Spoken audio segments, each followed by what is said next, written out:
Friends, आज मैं आपको सौर मंडल यानी सोलर सिस्टम के बारे में बतलाने जा रही हूँ। आप सभी ने सोलर सिस्टम में ये सौर मंडल में ग्रहों को के बारे में जाना होगा, सुना होगा बच्चों, है ना। तो ये आपके जो 8 ग्रह हैं, पहले 9 थे, अब 8 ग्रह ही हैं। तो इनको आप गौर से देखिए और जानिए।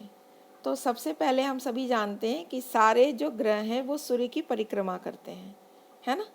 तो जो सूर्य है वो क्या है, तो सौर प्रणाली की खोज सबसे पहले कोपरनिकस ने की थी और ग्रहों की गति का नियम केपलर ने दिया था। सूर्य जो है वो पृथ्वी के सर्वाधिक निकट का तारा है। ऐसे बहुत सारे तारे हैं जो सूर्य से भी बड़े हैं, लेकिन चूंकि सूर्य पृथ्वी के सबसे निकट का तारा है इसलिए ये दिखाई देता है। सूर्य क्या है, एक गैसीय गोला है जिसमें लगभग हाइड्रोजन 71% और हीलियम गैस 26.5% है तथा अन्य गैसें या तत्व जो हैं वो 2.5 हैं। सूर्य के केंद्र पर हाइड्रोजन के 4 नाभिक मिलकर एक हीलियम नाभिक का निर्माण करते हैं। इसके केंद्र पर नाभिक संलयन की क्रिया होती है जो सूर्य की ऊर्जा का मुख्य स्रोत है। सूर्य के प्रकाश को पृथ्वी तक पहुंचने में 8 मिनट 16 सेकेंड का समय लगता है। जो सूर्य के सबसे नज़दीक जो पहला ग्रह है उसका नाम है बुध। तो बुध जो है यह सौर मंडल का सबसे छोटा ग्रह है और सूर्य के सबसे निकट ग्रह है। इस ग्रह पर अत्यधिक दिन और रात, दिन में अत्यधिक गर्मी होती है और रात जो होती है उतनी ही बर्फीली होती है। बुध ग्रह जो है वो सूर्य की परिक्रमा सबसे कम समय में कर लेता है, चूँकि ये सबसे नज़दीक है और इस परिक्रमा को करने में उसे सिर्फ 88 दिन लगते हैं। इस ग्रह पर वायुमंडल नहीं है, इसलिए यहाँ पर जीवन संभव नहीं है। इस ग्रह का कोई उपग्रह भी नहीं है। अब अगला ग्रह जो है वो है शुक्र।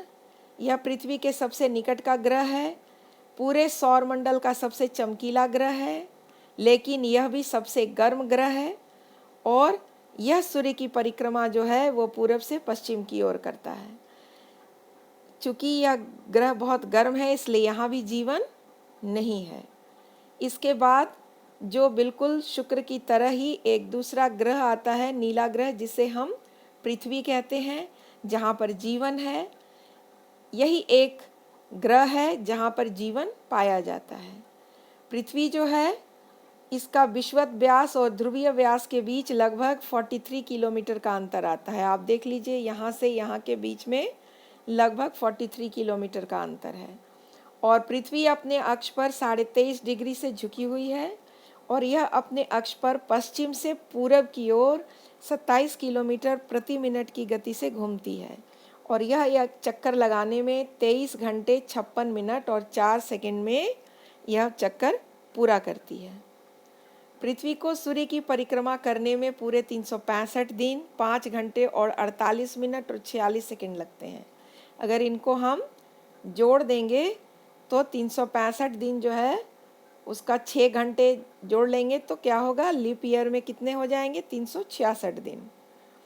पृथ्वी के अपने अक्ष पर झुके होना और सूर्य के सापेक्ष गति में परिवर्तन के कारण ही ऋतु परिवर्तन देखने को मिलता है। यह अधिक चमकीला तारा साइरस डॉग स्टार पृथ्वी से 9 प्रकाश वर्ष की दूरी पर स्थित है। यह सबसे चमकीला तारा है, साइरस डॉग स्टार।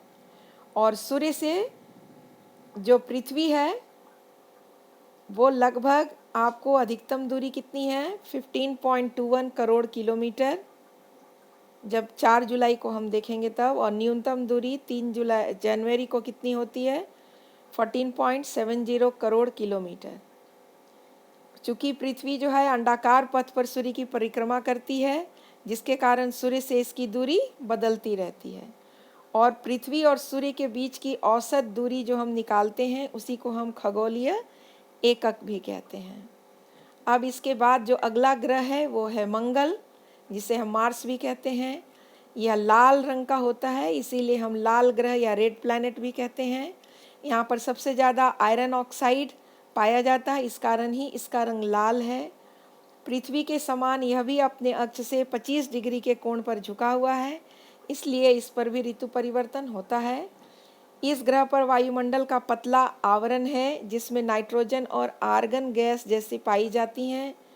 मंगल के 2 मुख्य उपग्रह हैं, फोबोस और डीमोस। डीमोस जो है वो सौरमंडल का सबसे छोटा उपग्रह है। इसके बाद जो सबसे बड़ा ग्रह आता है सौरमंडल का, उसका नाम है बृहस्पति। ये आपको मंगल के बाद पाया जाता है और यह मुख्यतः गैस और द्रव से मिलकर बना है, इसलिए बृहस्पति में ठोस भूमि का अभाव है। पर इसके उपग्रह जो हैं वो कैसे हैं? ठोस पिंड के हैं।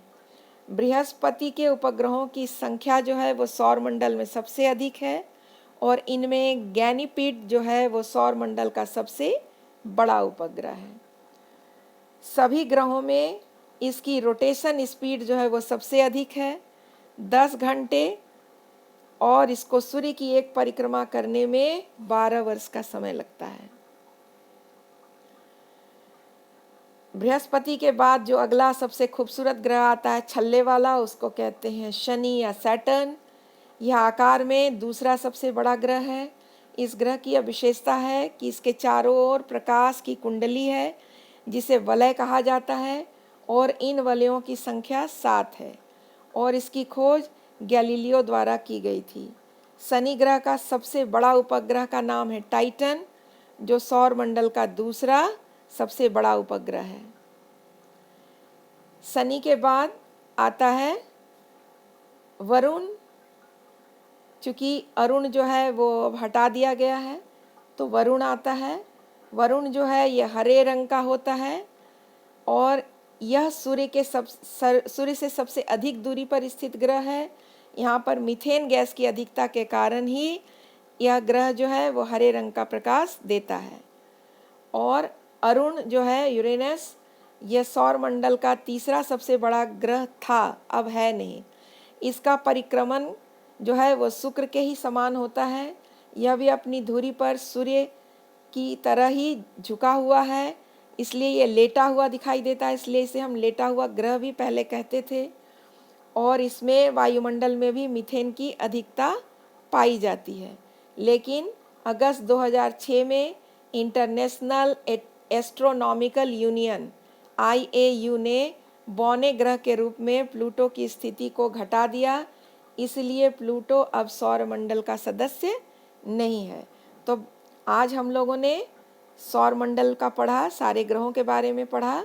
आप समझ गए होंगे। इसे और 1-2 बार देखेंगे तो और अच्छे से समझ जाएंगे।